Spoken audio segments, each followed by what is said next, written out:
Are we witnessing in America what can be called Sovietization? By Sovietization, I mean, is America in certain recognizable, unmistakable forms moving towards some of the policies and practices and cultural institutions that can be identified with the former Soviet Union? I think the answer to that question is yes, and I jotted down some specifics. Several ways in which we are seeing, you can call it American Sovietization. Number one, the creation of a kind of elite class that is above the rules, to some degree above the laws, doesn't play by the same norms as everyone else. Now, in the Soviet Union, this was called the nomenklatura, the sort of privileged ruling class. We don't call it that in America, but we do have it. Think about the people who complain about walls but live behind tall walls, complain about guns and try to deprive other people of guns, but they've got private security, complain about entrepreneurs having tax breaks, but they get all kinds of tax breaks. They're always warning about insider trading, but they get all kinds of tips and they're allowed to do insider trading even based upon companies that will be affected by laws that they themselves pass. So we have an American nomenclatura. Point number two, the Soviet Union was famous for persecuting dissidents. And now we do that in this country, or at least the left does that. The Democrats do that. And going after dissidents, which is to say, going after Trump, think about it. Can you imagine in a democracy, the ruling party, the Democrats, are systematically, in every possible way, going after the leader of the opposition party, and they're going to try to put him in jail one way or the other. And this is Soviet-style tactics. This is something that Lenin would have done. This is something that Stalin, in fact, did do. And usually with persecution of dissidents goes show trials. And that's what you have with January 6th. A show trial is a rigged trial, a trial in which you, first of all, punish the accused before the trial. That's happening with the January 6th defendants who are sitting in solitary confinement, even though some of them are not even charged with a violent offense. They're being tortured prior to the trial.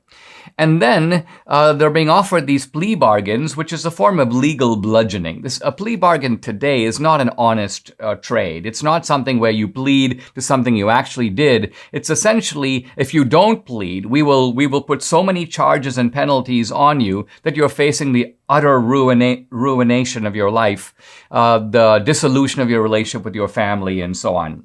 So, show trials. Number three, censorship.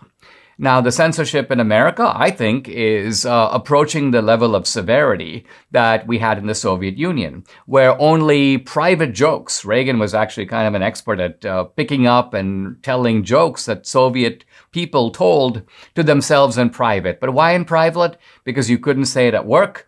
You couldn't say it in school. Teachers were being monitored. And so what you have here is a society full of taboos. And the taboos are essentially defined by the ideology of the ruling class.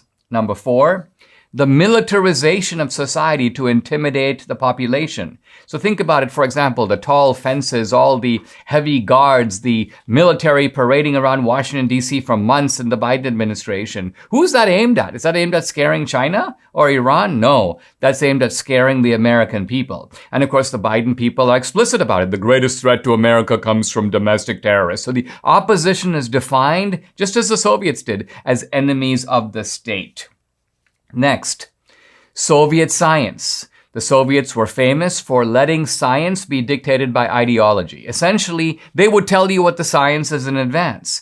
Lysenkoism is the term associated with Soviet science. This is the name of a notorious Soviet scientist, a bogus scientist, not a genuine scientist, but one of the leading, quote, scientists in the Soviet Union. Why? Because he took his cues not from nature, not from experiments, not from hypotheses, but from the ideology of the Soviet state. Persecution of religion, that's going on in America. Can't go to church. So the pretexts may vary, but what you have is, and the Soviets too use pretexts. They use the pretext of foreign threats. The United States is after us, so we have to do this. We can't afford to have dissidents. We have to shut down the churches, and this is what's going on in America today. Disinformation and propaganda. Now, from the Soviet Union, it came from the state. I remember years ago, I would read Pravda and Izvestia, the two Soviet publications of the Soviet state. Well, we don't have Pravda or Izvestia, but we do have the New York Times, we do have the Washington Post, we have CNN, and those are no less dedicated to ideological disinformation, to the party line, to covering up the crimes of the government that they support. So even though they're nominally private, they take their cues from the state, just as the digital censors do. And finally, the rewriting of history. The Soviets specialized in it. They would go back and rewrite the textbooks. They rewrote the story of the Russian Revolution. They rewrote the story of people who were very involved in the Bolshevik movement, but later had to be wiped out. They had to be made enemies of the state from the beginning. So we're seeing this now in America, the rewriting of history with a view to serving an ideological goal. All of this means that the concept of America as a fully free society. Now, we're free in certain ways. I would not claim that we've reached Soviet-style totalitarianism in America. By and large, we still have a lot of scope to live freely in America today, but we're moving in the Soviet direction, and this is why the chilling phrase, the Sovietization of America, does to some degree apply to our time and our place right here in the USA.